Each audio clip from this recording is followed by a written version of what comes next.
हे भगवान, आखिर कब हमारे अच्छे दिन आएंगे।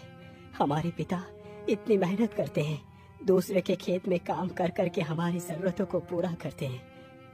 अरे छोटे, तुम चिंता न करो, एक दिन हमें उस रहस्यमयी गुफा का खजाना जरूर मिलेगा। फिर देखना, हम अमीर हो जाएंगे। उसके बाद हमारे पिता को मेहनत करने की आवश्यकता नहीं पड़ेगी। लेकिन बड़े भैया, हमें उस खजाने का रास्ता बताएगा कौन? अरे भाई, इसका भी कोई ना कोई रास्ता जरूर निकल आएगा। तीनों भाई बातें करते करते खेत के पास पहुंच जाते हैं तो देखते हैं कि उनका पिता एक पेड़ के नीचे पड़े हुए तड़प रहा है।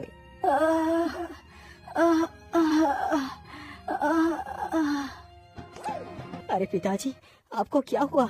आपको तो बहुत जोर का बुखार है। चलो, इन्हें वैद्य के पास ले चलते हैं। नहीं बेटा, अब वैद्य के पास जाने का कोई लाभ नहीं। अब मेरा अंतिम समय आ गया है। नहीं पिताजी, आप ऐसा मत बोलिए, आपको कुछ भी नहीं होगा। नहीं पुत्र, अब कुछ भी नहीं हो सकता। जो मैं कहता हूँ उसे ध्यान से सुनो। हाँ पिताजी, बोलिए, आप क्या कहना चाहते हैं? मेरे पुत्रों, चाहे कितनी भी तकलीफ परेशानियाँ क्यों न आ जाएं, तुम तीनों कभी भी एक दूसरे के साथ कपट मत करना। हमेशा मिलकर रहना, इसी में तुम्हारा कल्याण होगा मेरे पुत्रों। इतना बोलते ही उस व्यक्ति की मृत्यु हो जाती है। पिताजी, आप हमें छोड़कर इस प्रकार नहीं जा सकते। आपके सिवा हमारा है ही कौन?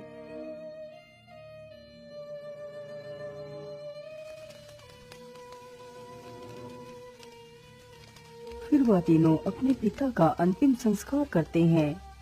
भैया, अब हम तीनों तो अकेले हो गए हैं। अब हम पैसा कहाँ से लाएंगे? छोटे, तुम चिंता न करो, हम तीनों इस रहस्यमयी गुफा को ढूंढते हैं। हो सकता है वो गुफा हमें मिल जाए। हाँ हाँ बड़े भैया, आप एकदम उचित कह रहे हैं। हमें उस खजाने को ढूंढना चाहिए। इतना सोचकर तीनों भाई उस रहस्यमय खजाने की तलाश में निकल पड़ते हैं। तीनों भाई चलते चलते जंगल के बीचों बीच पहुंच जाते हैं।